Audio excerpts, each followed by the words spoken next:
The husband stood in the dim barn, his gaze locked on the 3 cows. He paced the length of the stall, his boots crunching on dry straw. He turned sharply toward his wife, pointing a calloused finger toward the village path. "Take these to the market," he commanded, his voice tight. "I have no time for such trifles. Do not accept a single coin less than 200. The wife nodded, her eyes fixed on the number. She reached the market by noon, the animals trailing behind her. A crowd of merchants gathered, circling the livestock. When asked for the price, she held up 3 fingers. 300 gold coins, she declared. The crowd murmured. 2 men in hooded cloaks stepped forward, whispering. "We agree," one said, pressing a single coin into her palm. "We take 2 cows now. We leave the 3rd as collateral. When we return with the rest, we take the last one." The wife smiled, satisfied with her cleverness. She untied the lead rope of the remaining cow and began the long walk home, convinced she had secured a fortune. The wife stepped into the yard, the lone cow lowing behind her. She approached the husband with a wide, expectant grin, holding out her palm to reveal the single dull coin. The husband stared at the metal, then at the empty space where 2 cows should have been. The silence stretched, heavy and suffocating. He did not shout. He did not move. He simply looked at the horizon, his jaw muscles working. Then, he turned toward the woodpile. He reached down and gripped the handle of a heavy iron axe. His knuckles turned white against the rough grain of the wood. The wife took a step back, her smile vanishing as the weight of his gaze settled on her. He stared at her for a long, agonizing heartbeat, then let the axe head drop into the dirt with a dull thud. He stood straight, his voice dropping to a low, dangerous rasp. "I will travel the world," he said, his eyes hard as flint. "If I find a fool greater than you, you live. If not, your time ends today." He did not look back. He walked past the barn, past the gate, and onto the main road. The road stretched ahead, dry and cracked under the midday sun. The husband kept his pace steady, his eyes scanning every passerby for a sign of weakness or folly. He walked for miles, the heat radiating off the stones, until he reached a sharp bend near a cluster of willow trees. A cart stood stalled in the middle of the path, piled high with loose straw. The wooden wheels were sunk deep into the soft earth, and the 2 oxen pulling it were heaving, their flanks slick with sweat. A woman walked alongside the cart, her hand resting on the frame, her feet kicking up dust. She was not sitting. She was not resting. She was laboring just as hard as the beasts. The husband stopped, his brow furrowing in confusion. He stepped into her path, gesturing toward the empty space atop the straw. "Why do you not sit on the cart?" he asked, his voice rough from the road. The woman scoffed, wiping grime from her forehead. She looked at him as if he were the simpleton. "Are the oxen not carrying the straw?" she snapped. "Must they carry me as well?" The husband stood frozen. He looked at the straining animals, then back at the woman, whose face held the absolute certainty of a true fool. A slow, thin smile spread across his lips. He had found his match. The husband pushed off the signpost, his expression shifting into a mask of solemn gravity. He took a slow, measured step toward the woman, lowering his voice to a conspiratorial whisper. "I have just fallen from the sky," he said, his eyes wide and unblinking. The woman stopped walking. She stared at him, her mouth slightly agape, the absurdity of the claim lost in the intensity of his delivery. She took a frantic step forward, clutching the edge of the cart. "Did you see my Yura in the other world?" she gasped, her voice cracking with sudden raw desperation.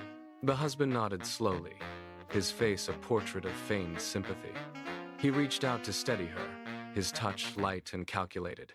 "I saw him," he lied, the words flowing with practiced ease. "He is ragged and hungry, forced to herd goats in the afterlife. He looks for you every hour." The woman let out a sharp, choked sob, her hands trembling as she pulled at her apron. "He begged me to ask you for gold," the husband continued. his tone dropping to a mournful cadence. He needs it to buy his way out of the fields. The woman did not hesitate. She turned toward her home, beckoning him to follow, her eyes wet with tears, and her mind entirely consumed by the phantom needs of the dead. Inside the house, the woman moved with frantic energy. She pulled heavy iron keys from a hook and unlocked a chest tucked beneath the floorboards. Silver coins clattered against gold, a dull, rhythmic ringing that filled the small room. She shoved handfuls of wealth into 2 leather saddlebags, her hands shaking as she tied the straps tight. "Take this to him," she pleaded, pressing the heavy bags into the husband's arms. "Tell Yura I am coming soon." The husband hoisted the weight, his muscles straining against the sudden burden. He offered a hollow, solemn nod, turned, and stepped out into the bright afternoon light. He did not look back. He moved toward the perimeter of the field, his stride lengthening into a run. Just as he reached the tree line, the sound of rhythmic thudding broke the silence. A horse crested the nearby hill, its rider leaning low over the mane. It was the son. He pulled his mount to a sliding halt in the yard, his eyes scanning the porch. The boy shouted, a sharp, angry sound. The husband ducked, pressing his body into the tall, dry grass, putting distance between himself and the rider. The husband scrambled through the underbrush, his lungs burning. He spotted a crooked willow, its trunk gnarled and leaning at an impossible angle. He dropped the heavy saddlebags into a hollow at the base, shoved them deep under a pile of dead leaves, and sat firmly on top of the mound. He waited, his breathing shallow, listening to the thunder of hooves closing in. The horse skidded to a halt just yards away, kicking up a cloud of grit. The son leaped from the saddle, his face flushed, eyes darting across the meadow. He saw the man sitting by the tree and charged forward, hand on his belt. "You! Stop!" the son roared, his voice cracking with exertion. The husband did not stand. He remained seated, his hands pressed flat against the rough bark. "Do not move," the husband hissed, his voice trembling with artificial urgency. "The world is shifting. This tree is the only thing keeping the sky from crushing us all." The son froze, his hand hovering near his waist. He looked at the leaning trunk, then at the horizon, his bravado dissolving into sudden, sharp doubt. "I have been holding it for hours," he gasped, his voice strained. "My strength is failing. If you do not take my place, everything ends." The son stepped forward, his movements jerky and hesitant. He reached out, pressing his palms against the rough, damp bark, exactly where the husband had instructed. The husband slid out from beneath the trunk, his body tense as he watched the boy settle his weight. The son braced his shoulders, his muscles bunching as he pushed against the wood, his gaze fixed upward at the sky as if expecting the heavens to collapse at any second. The husband stood, wiped the dust from his palms, and moved toward the hollow at the base of the tree. He reached into the leaves, pulled out the 2 heavy saddlebags, and swung them over his shoulder. The metal inside clinked with a dull, heavy sound. He walked to the horse, which stood waiting in the tall grass. He gathered the reins, his movements fluid and unhurried. The son did not look away from the tree, his breathing coming in ragged, shallow gasps. He was entirely committed to the lie. The husband swung into the saddle, kicked the horse into a trot, and then a gallop. The sound of hooves hitting the hard-packed earth grew louder, then faded into the distance. The husband did not glance back. He kept his eyes on the horizon, leaving the boy alone in the quiet meadow, holding the tree with everything he had. The sun dipped below the horizon, painting the sky in bruised purples and deep grays. The son did not move. His shoulders burned, a dull, throbbing ache radiating from his joints into his chest. His palms were raw, pressed into the coarse bark until they felt numb. Shadows stretched across the meadow, lengthening until the moon climbed high, bathing the landscape in a cold, silver light. Still, he braced himself, his breath hitching every time a twig snapped in the distance. He waited for the sky to crack, for the earth to tremble, for the end to arrive. But the wind only sighed through the leaves. The silence stretched, heavy and mocking. Finally, his knees buckled. He could no longer hold the weight of his own arms. With a ragged groan, he pulled his hands away from the wood and stumbled backward, bracing for the collapse. He squeezed his eyes shut, waiting for the impact. Nothing happened.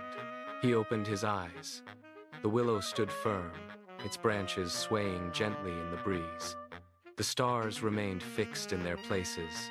The ground beneath his feet did not shift. He looked at the empty space where the horse had stood, then back at the tree. The realization hit him like a physical blow.